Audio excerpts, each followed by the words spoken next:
Hi guys. In this audio note, I want to capture something really strange.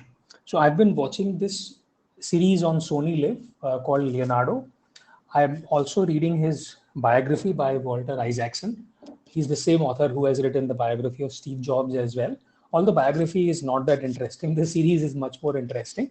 And I'm assuming that whatever they have portrayed in the series would be the salient points would be true. So this is based on this note is based on what I've watched in the series. I'm assuming that apart from some dressing, they would not have changed the substantive, the salient points.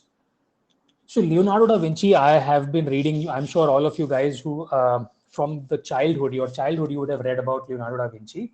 I used to read about him first in that general knowledge book that he was the world's first genius or someone who was acclaimed and globally recognized as a genius because he was a polymath. Polymath meaning he had multiple qualities. He used to paint, he used to make statues, he was an engineer, military tactician, scientist, inventor, whatnot. Okay, so this was told to us. But certain things were not told to us about Leonardo da Vinci. And even when I read his biography, it's so thick.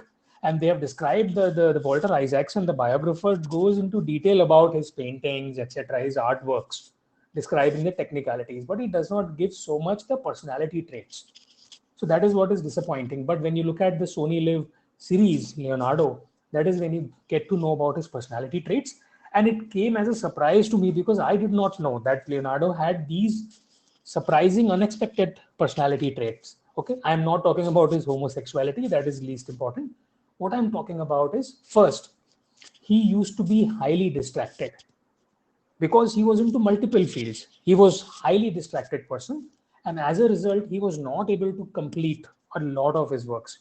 Initially, there were so many works he got commissions for painting, for making a statue, for doing whatever different projects, but he was not able to complete. He left all of those initial projects unfinished. I was very, very surprised that he was distracted and he did not finish. And the third dot or observation that I got from the series that he was highly conflicted and confused when you look at his face, his portrayal, assuming that that is they are portraying his personality, because this fact someone will not dress this fact, right? I'm assuming that this is a true nature of Leonardo, that he used to be very conflicted and confused and not clear. One would not clear about the approach that he has is the right approach or not, questioning, not clear and confused.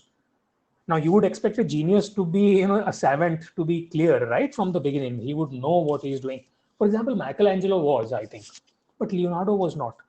And a lot of people around him, his peers, etc., they used to tell him why you are not clear, why you are not, why you are changing the style of fresco painting. And he used to, he confessed that I am not clear, I don't know.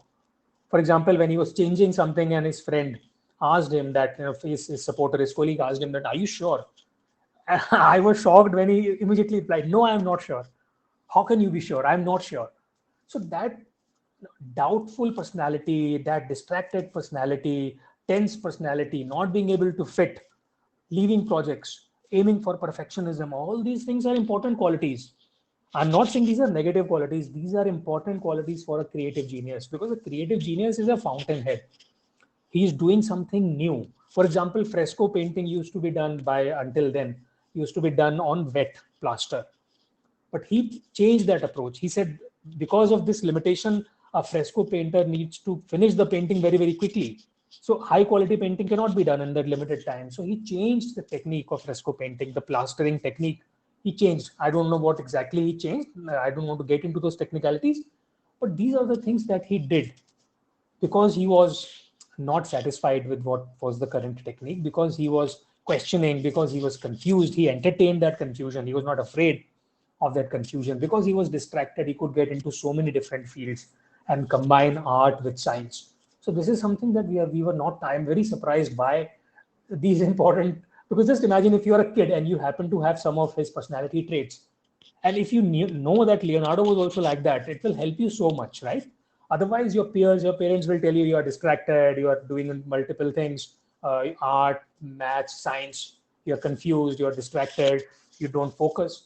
The person will get confused. But if he's told about that, from the world's first acclaimed genius, had these property traits, just imagine the comfort that a kid who has similar traits will draw from that personality. So that's all. Thank you.